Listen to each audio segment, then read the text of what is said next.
Hello, hi అండి. Welcome to my channel Jo kitchen logs. ఈరోజైతే నేను లంచ్లోకి అయితే పన్నీర్ బుజ్జి చేశాను.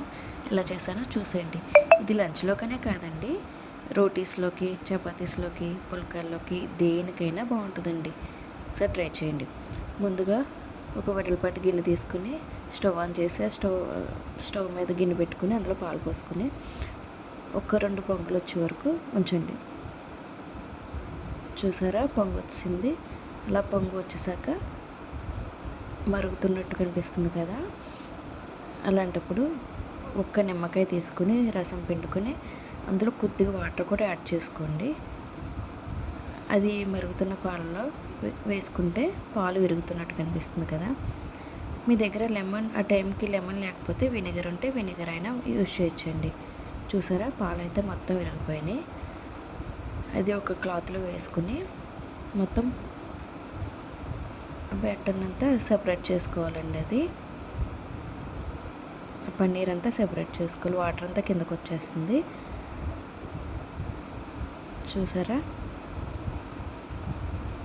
చూసారా మన పన్నీర్ ఎంత బాగా వచ్చిందో.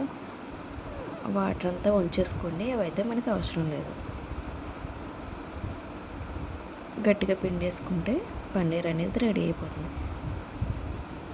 ఒకసారి మంచి వాటర్తో వాష్ చేసుకుంటే సరిపోతుంది. అంతేండి. అది పక్కన పెట్టుకుని ఇప్పుడు చూపిస్తున్న ఇంగ్రీడియంట్స్: జీడిపప్పు, అల్లం వెల్లుల్లి పేస్టు. జీడిపప్పునైతే ఒక హాఫ్ అన్ అవర్ ముందు నానబెట్టుకోవాలండి. అలాగే ఆనియన్స్, టమాటో, పచ్చిమిర్చి, కరివేపాకు కట్ చేసుకుని పక్కన పెట్టుకోండి. గ్యాస్ ఆన్ చేసి ఒక ప్యాన్ పెట్టి అందులో నెయ్యి వేసుకోండి. అలాగే ఆయిల్ కూడా వేసుకుని బాగా హీట్ అయ్యాక అప్పుడు జీలకర్ర, పచ్చిమిర్చి, ఉల్లిపాయ ముక్కలు వేసి బాగా ఫ్రై చేసుకోండి. చూసారా, సగం వరకు ఫ్రై అయినాయి.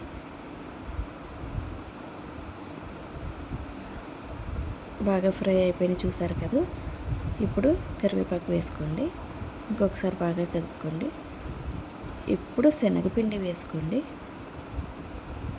తర్వాత అది పచ్చివాసన పోయేంత వరకు ఉంచుకొని టమాటా కూడా వేసుకొని అది మెత్తగా మగ్గే వరకు ఉంచుకోండి. తర్వాత అల్లం వెల్లుల్లి పేస్ట్ మిక్సీ వేసుకుని ఆ పేస్ట్ని ఇందులో వేసేయండి.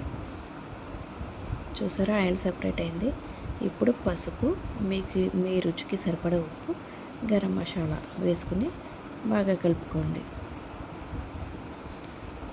తర్వాత మనం ముందుగా పన్నీర్ సిద్ధం చేసుకున్నాం కదా, అది కూడా వేసుకుని బాగా కలుపుకోండి. చూసారా ఎంత కలర్ఫుల్గా ఉందో. ఇప్పుడు తగినన్ని వాటర్ పోసుకొని కారం కూడా వేసుకుని ఇంకొకసారి కలుపుకోండి.